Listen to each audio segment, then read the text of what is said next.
Hello class. सो आज हम start करने जा रहे हैं अपना new chapter role of the state government. यहाँ पे हम स्टेट गवर्नमेंट का रोल जानेंगे हेल्थ सर्विसेज में, कि हेल्थ सर्विसेज में स्टेट गवर्नमेंट का क्या रोल रहता है, कैसे हमें हेल्थ सर्विसेज प्रोवाइड करवाता है स्टेट गवर्नमेंट कैसे करती है। ठीक है, तो लर्निंग ऑब्जेक्टिव हमारे आज के रहेंगे, on completing this lesson you will understand and learn about the function of state government. State government के फंक्शंस की, उसकी क्या क्या रिस्पॉन्सिबिलिटीज हैं, प्रोविजन ऑफ हेल्थ सर्विसेज की हेल्थ सर्विसेज कैसे, मतलब हेल्थ सर्विसेज के बारे में सरकार क्या क्या कर सकती है। ठीक है, land reform, water and irrigation, promotion of education and various education scheme, इनके बारे में हम जान पाएंगे। ठीक है, तो स्टार्ट करते हैं अपना discussion. Responsibility of the state government. जो स्टेट गवर्नमेंट है वो हमने चुन के भेजी है ना, हमने चुन के बनाई है ना स्टेट गवर्नमेंट। कैसे बनाते हैं हम गवर्नमेंट? वोट पढ़ते हैं, हम वोट दे के आते हैं, वोट दे के हम अपने रिप्रेजेंटेटिव को चुनते हैं। जब हम अपना रिप्रेजेंटेटिव चुनते हैं, रिप्रेजेंटेटिव का मतलब क्या हुआ, एक एरिया से एक इंसान को चुनते हैं हम कि वो उस एरिया की प्रॉब्लम को, वहाँ के लोगों की बातों को सबके सामने रखेगा कि भैया हमें ये चाहिए, हमें वो चाहिए, है ना। ये सारी चीज़ें ही होती है, यही रिस्पॉन्सिबिलिटी होती है स्टेट गवर्नमेंट की। तो ये जो लोगों को वो रिप्रेजेंट कर रही है, मान लो मैंने किसी को वोट दिया, ठीक है, तो वो मुझे रिप्रेजेंट कर रहा है कि मेरी प्रॉब्लम क्या है, मेरे एरिया की प्रॉब्लम क्या है, क्योंकि मैंने उसे वोट दिया और वो जीत गया, तो वो मेरी प्रॉब्लम्स को रिप्रेजेंट कर रहा है। तो इसी को बोलते हैं हम कि वो हमारी रिस्पॉन्सिबिलिटीज, हमारी प्रॉब्लम्स को सामने दिखा रहा है। ये रिस्पॉन्सिबिलिटी है उन चुने हुए लोगों की। ठीक है, अब स्टेट गवर्नमेंट के क्या क्या फंक्शन है। It is the responsibility of the state government to ensure that citizens are provided with proper land reform, कि लैंड रिफॉर्म हो, प्रॉपर से सबको लैंड मिले, कोई ऐसा ना हो कि बेचारा कोई खाली मतलब फुटपाथ पे रहने को मजबूर हो, ऐसी हालत नहीं होनी चाहिए। Irrigation, water, education, public health, ये सारी चीज़ें मिलें। ऐसा नहीं है कि लोग फुटपाथ पे नहीं रहते हैं, बट ऐसा होना नहीं चाहिए, आइडियली ऐसा होना नहीं चाहिए। ये रिस्पॉन्सिबिलिटी बनती है सरकार की कि वो उनका ध्यान रखें, है ना। तो प्रॉपर लैंड रिफॉर्म हो, इरिगेशन हो, इरिगेशन समझते हैं पानी देना, खेतों में पानी वानी पहुंचाने का, नहर वगैरह बनाना, ये सारी चीज़ें होती हैं। ठीक है, एजुकेशन, पब्लिक हेल्थ, ये सारी चीज़ें। Among these entire subject, health care of the people is the prime concern of the state government. जो हेल्थ केयर होता है, एजुकेशन तो एक बहुत बड़ा मतलब मुद्दा है, वैसे ही हेल्थ केयर एक अच्छा खासा बड़ा मुद्दा है जो कि गवर्नमेंट की रिस्पॉन्सिबिलिटी है। क्योंकि लोग अगर हेल्दी नहीं होंगे तो देश खराब, मतलब देश की सिचुएशन कितनी खराब हो सकती है आप अंदाज़ा नहीं लगा सकते। अब आप कोरोना वायरस को ही देख रहे हैं, अगर सरकार को क्या ज़रूरत पड़ी कि वो लॉकडाउन करे, क्योंकि ये सरकार की रिस्पॉन्सिबिलिटी है कि वो देश में ऐसे बीमारी ना फैलने दे, है ना। तो सबसे बड़ा एग्जांपल आप इस टाइम पे आप देख ही पा रहे हैं कि सरकार ने लॉकडाउन कर दिया है ताकि देश में बीमारी ना फैले, है ना। State government follow the standard defined by WHO। Health as a state of complete physical, mental, social well-being and not merely the absence of disease of infirmity। जो WHO है, वर्ल्ड हेल्थ ऑर्गेनाइजेशन है, उसके according health क्या होता है, उसके according health का मतलब ये नहीं है कि बस बीमार नहीं है, नहीं, उसके अकॉर्डिंग हेल्थ का मतलब है कि इंसान खुश होना चाहिए, वो कम्प्लीटली खुश होना चाहिए, अपने एनवायरनमेंट में अच्छे से रहना चाहिए, उसको मतलब सोशली भी उसके साथ अच्छा ट्रीटमेंट होना चाहिए, मेंटली उसको पीस होना चाहिए, शांति होनी चाहिए। ऐसा नहीं है कि स्ट्रेस में पड़ा हुआ है बेचारा और उसको हम बोल दें हेल्दी, नहीं। तो ये गवर्नमेंट की रिस्पॉन्सिबिलिटी है कि सबको स्ट्रेस फ्री रखे, सबको हेल्दी रखे, सबको सोशली अच्छा फील करवाए। Therefore, the job of the state government is to make and give effect to the law on subject that deal with the special need of the citizen। इसलिए ये state government की responsibility है कि वो लोगों की ज़रूरतों का ध्यान रखे। ठीक है, ये स्टेट गवर्नमेंट जो गवर्नमेंट है उसकी रिस्पॉन्सिबिलिटी है। The following are important function of the government. कौन सी गवर्नमेंट के कुछ इंपॉर्टेंट फंक्शंस हैं। अब वो क्या क्या फंक्शंस हैं, सबसे पहले मेकिंग लॉ, लॉ बनाना गवर्नमेंट का एक इम्पॉर्टेंट फंक्शन है। A state legislature make law that apply only to the state concerned. एक state जो state की legislature होती है वो सिर्फ उस state के लिए law बनाती है. These law on subject that have to be dealt with according to the special need of the state concerned. ये जो laws हैं वो स्टेट के अकॉर्डिंग, मतलब किसी स्टेट में अगर एजुकेशन की ज़्यादा ज़रूरत है तो वहाँ पे ज़्यादा एजुकेशन वाले लॉ बनेंगे, कहीं पे हेल्थ की ज़्यादा ज़रूरत है तो हेल्थ वाले, कहीं पे अगर मतलब मान लो जेंडर डिस्क्रिमिनेशन काफ़ी ज़्यादा होते हैं तो वहाँ पे लड़कियों की सपोर्ट में काफ़ी ज़्यादा लॉ बनेंगे.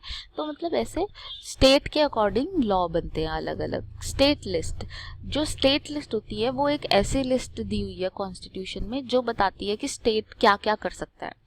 मतलब वो दायरा डिस्क्राइब करती है कि स्टेट इसके बाहर कुछ और नहीं कर सकता और स्टेट को इन चीज़ों पे काम करना है. वो क्या क्या चीज़ें हैं? स्टेट को काम करना है एग्रीकल्चर पे, स्टेट को काम करना है लैंड रेवेन्यू पे, स्टेट को पब्लिक हेल्थ के ऊपर काम करना है, लॉ एंड ऑर्डर मतलब पुलिस वगैरह की देश में स्टेट में शांति बनी रहे. हर स्टेट की अपनी अपनी पुलिस होती है ना, तो वो लॉ एंड ऑर्डर मेंटेन करने के लिए होती है कि हर स्टेट की रिस्पॉन्सिबिलिटी है. तो ये स्टेट लिस्ट में कुछ चीज़ें मेंशन्ड है. कॉन्करेंट लिस्ट, कॉन्करेंट लिस्ट एक ऐसी लिस्ट होती है जिसमें स्टेट की गवर्नमेंट और जो सेंटर की गवर्नमेंट है, जो state government and centre government है, वो दोनों मिलके लॉ बना सकते हैं. तो ये कॉन्करेंट लिस्ट कहलाती है. However, it shares this power with the parliament.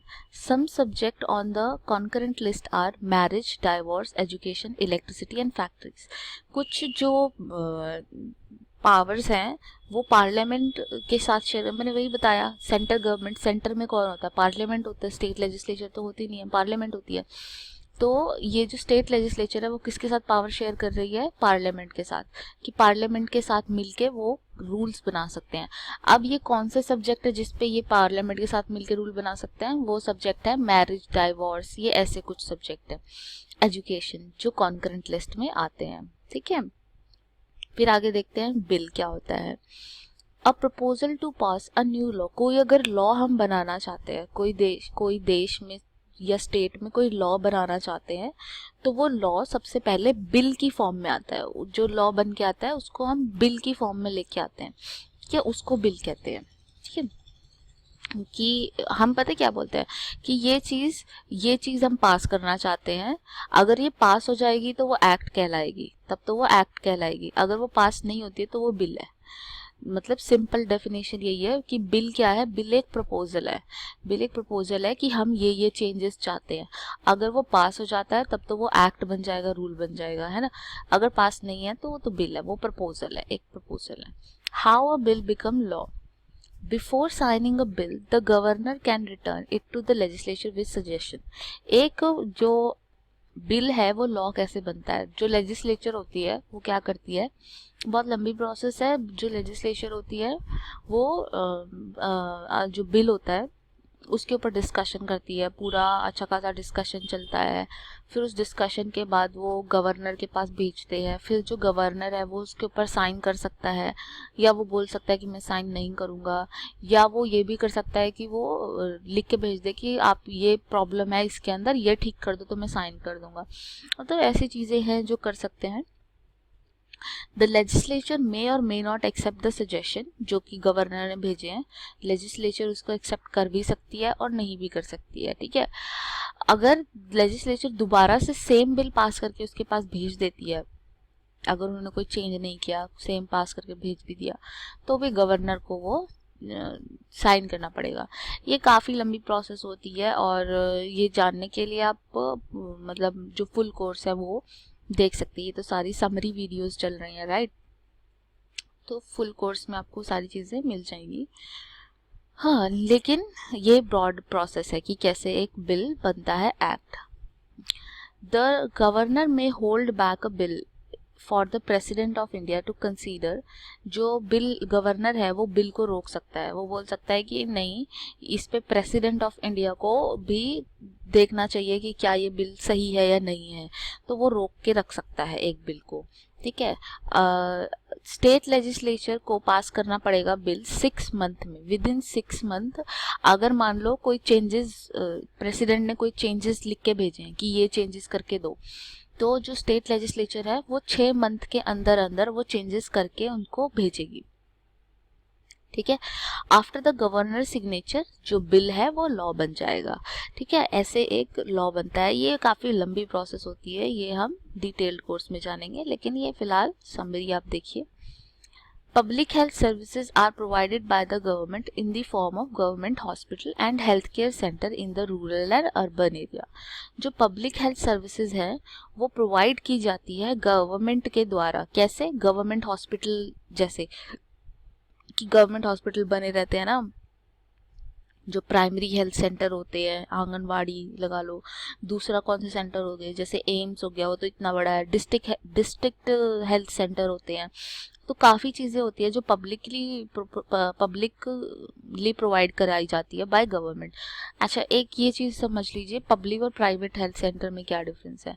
Private का मतलब जो किसी इंडिविजुअल ने खुद से खड़ा किया है, जिसमें सरकार का कुछ लेना देना नहीं है। लेकिन पब्लिक का मतलब जिसको सरकार ने खड़ा किया है, जो सरकार के द्वारा चलाया जाता है। ठीक है, तो public health services are provided by the government in the form of government hospital. कितने सारे गवर्नमेंट हॉस्पिटल हैं, आज तो पुष्प वर्षा भी हो रही है कितने गवर्नमेंट हॉस्पिटल्स के ऊपर, है ना। तो ये हेल्थ केयर सेंटर्स और ये रूरल एंड अर्बन एरिया में काफ़ी सारे गवर्नमेंट रन सेंटर होते हैं। वो पहुँचा, मतलब गवर्नमेंट ने उन्हें चलाया होता है। The health services provided by the state government reaches through the chain of health centre.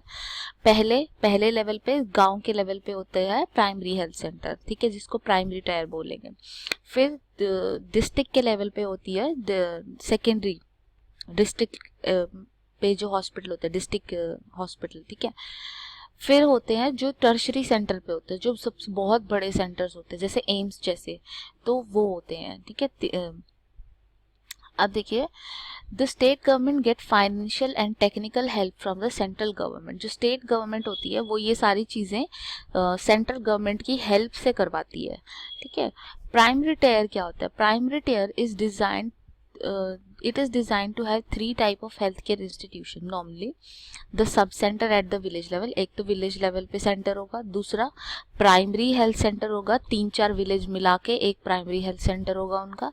फिर एक कम्युनिटी हेल्थ सेंटर होगा जो कि ब्लॉक के लेवल पे होगा। आपने पढ़ा होगा अपने 6th क्लास में कि लेवल्स होते हैं ना, विलेज होता है, फिर उसके ऊपर होता है, फिर उसके ऊपर होता है ब्लॉक लेवल होता है ना। तो ये वही है, सबसे पहले तो विलेज लेवल पे, फिर पंचायत के लेवल पे, फिर ब्लॉक के लेवल पे। ठीक है, ये तो प्राइमरी टायर हो गया।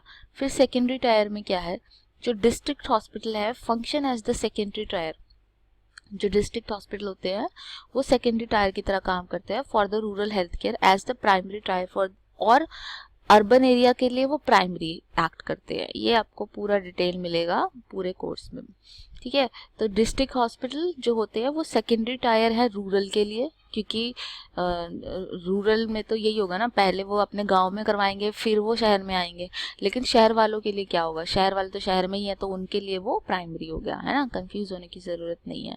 जो टर्शरी हेल्थ केयर है वो बड़ी बड़ी मतलब सोफिस्टिकेटेड से इंस्टीट्यूशन होते हैं, काफ़ी बड़े होते हैं, जैसे एम्स है, पीजीआई है ना। तो काफ़ी बड़ी बड़ी चीज़ें होती हैं, तो वो टर्शरी हेल्थ केयर सेंटर कहलाते हैं। ठीक है, अब प्राइवेट हेल्थ सेंटर क्या होते हैं?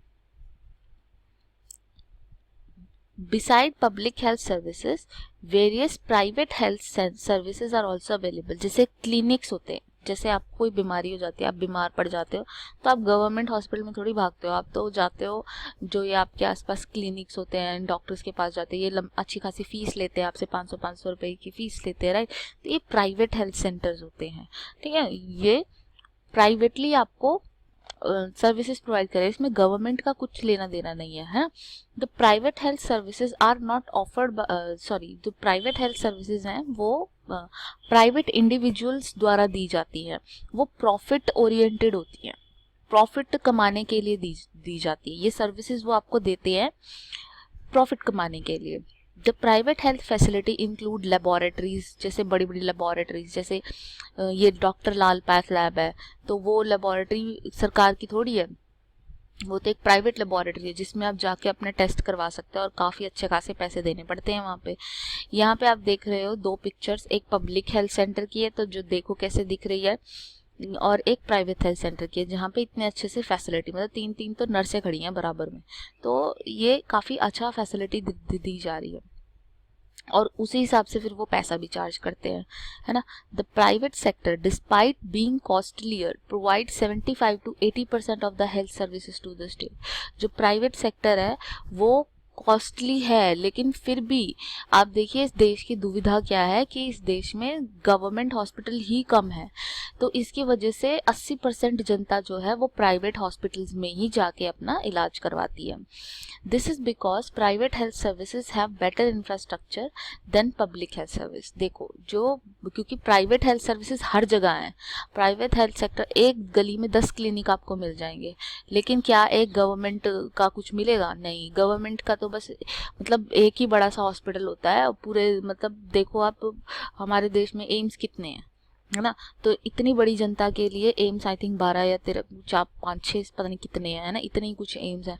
तो इतने छोटी सी फैसिलिटीज इतने बड़े देश के लिए, तो वहाँ पे तो प्राइवेट हॉस्पिटल ही सारा काम कर रहे हैं फिर, तो जबकि कॉस्टली होता है गरीबों के। इस देश में गरीबी का सबसे बड़ा कारण ही यही है कि यहाँ पे लोग बीमार पड़ जाते हैं और उसके लिए फिर मनी बोरो करते हैं अपना इलाज करवाने के लिए, क्योंकि उन्हें गवर्नमेंट हॉस्पिटल में तो जगह मिलती नहीं है। ऐसी एनसीईआरटी में कहानी भी दी गई है हकीम शेख की, वो हम अपना जो फुल कोर्स है उसमें करेंगे।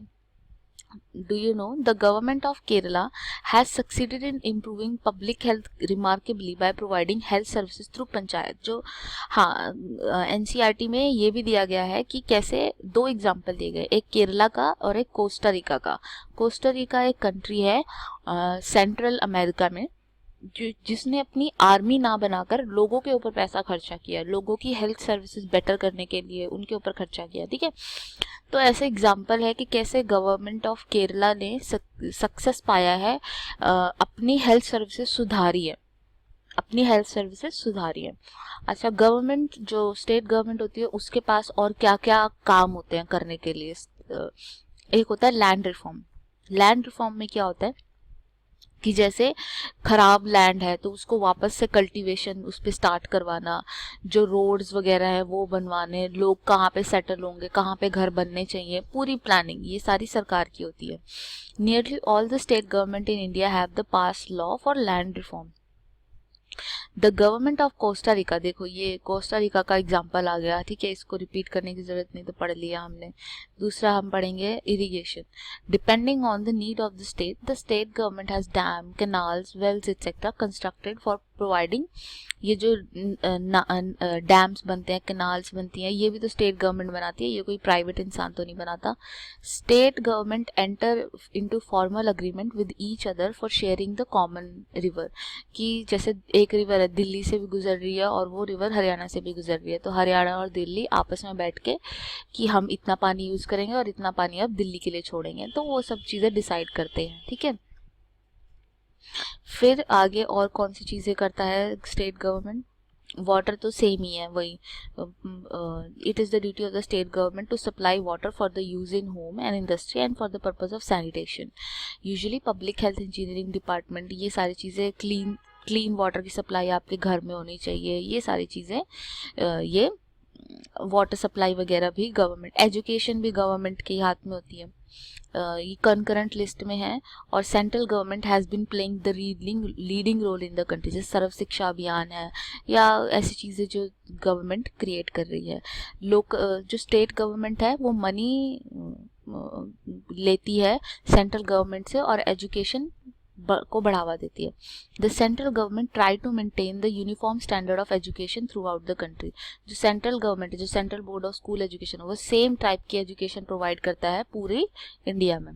प्राइमरी एजुकेशन 6 से 14 साल के बच्चों के लिए होती है। Central government and state government run the school to provide education to children.